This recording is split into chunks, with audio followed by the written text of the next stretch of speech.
I am in Tiasu. I'm more rich, more Hamis, some more disturb me, sir. I don't know. So you tweet to for Mohammed, sir. Mrs. Mohammed. Oh, more man on the own boss until I made that. My sister said, "This has all do now to me now, although now to me, so I said, oh, may I know. The flock on one, I will never know one can be a semi Joe, may check when our baby and my boy. Whatever. Fire. An album out here, Tim's other.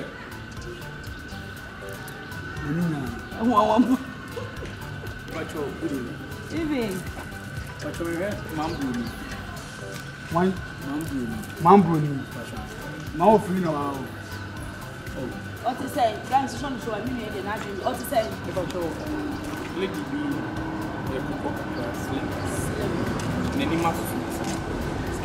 and any master Bibia. Pinhana Mento Casano. If I should be Biana, we need to come off far. And men money and man could be. No, I said, I am in breathy. The James Sahanos. Oh, Aquaba. Yeah, Auntie. Oh, now what's young answer? Antonio, what a young answer? Any Aquabo. Frenchman. Auntie. Auntie, girl. Yes, ma'am. Blah, blah, blah, blah. How are you? Ah, where are you? Oh, Auntie, blah, blah, blah. Yeah, Miss Omi. Don't go, Papa. About the idea of it. I'm not telling you. Sir, for train were inside. Why? The money, eh, Kodo, we ain't friendly, but you're Nicole. Huh? Your first thing 80. Oh, but nearby. One class or what was but you use first why? Debbie, what's a special in friendly? What am I got on? Who no man can go school now? Massa, oh, power here. Who's the photo away? Huh? Who's the photo from Minyabawi? What you my Kaka? Over in the old and dance. What's up with me? What you what?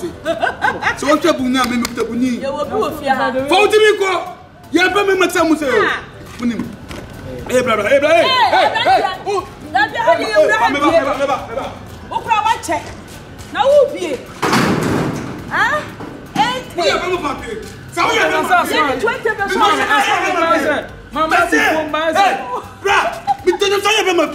Come on, the best one. What am I never go to? And yeah, but I'm not going to be. Hey, all the way when you ask what can be said to him, do. Some say, hey, metaphone, metaphone,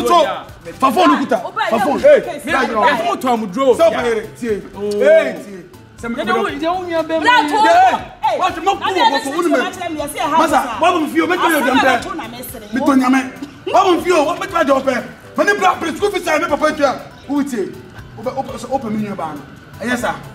See, you say the person your man say, yes, I did not. Yes, yes, me better, sir. Hey, I was on tour, but you're so waiting for me. I'm waiting for you. I'm going to be now. Why can Jonah? I'm not what would you tower papa mumbo? And now, and now, we own win. Options in our neighbor, now to the wife. When you're here, it's like a waffle phone, walk on menu, no one selected play store, no one put of you know you WhatsApp. Hey, you are my banana download. So, what do you call? Hey, hello. John, mammy, I'm in jail, man. Hey, over the mall. Okay. I had a moment. What you see, that's what I say. What am I pretending to what you consume my man? Edmund. Why, oh, what's your mind? So, and I'm on fun. Hey! What say? Me to consume ma. What didn't be mammy? And I'm a main pass me to Simon fan. I am a man. When you're right, I am a man. What's the matter? What's the matter? Minano. Kate! And any paper will be soon. What's the day? What's the day? My better war between you. What have I got on? Consuelo Massa. Second one, why are they? Who's why are they? 5. Echo 20. Who are falling? Who started falling? Falling. Cobra. Echna, what's that? Wait, Jimmy. Hey, Master Cobra, mental to forget me to make a devesi. I am to make I don't pay. Brad didn't say. Much of my own. Hey, what am I?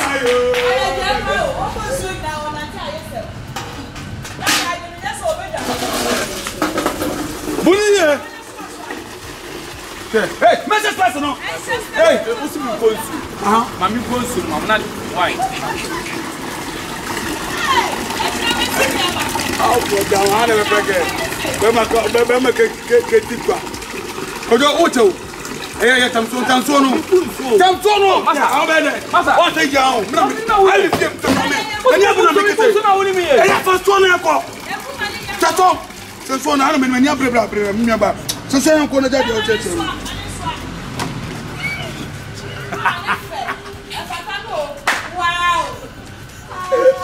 Wow. To mention. Oh, man, that was so but who say or your romantic guy. Wait a minute, the crab at your could ya. Oh, 25. Oh, we are no as a quartet to go from. Sure. Young time wife. Sobra. For phone to go. Now until your time. My folly, I'm not falling.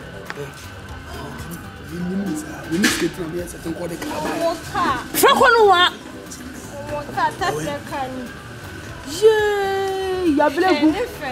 Try Auntie, so I hear you. I'm going back on the what Jim?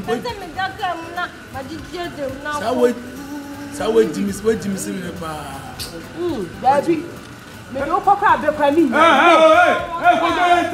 Hey, Jimino.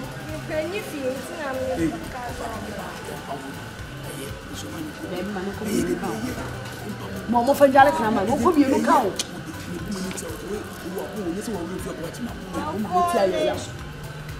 When I fall in some double.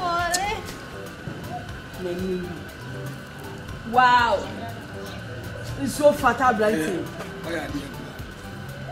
Yeah, you know why? I'm at you.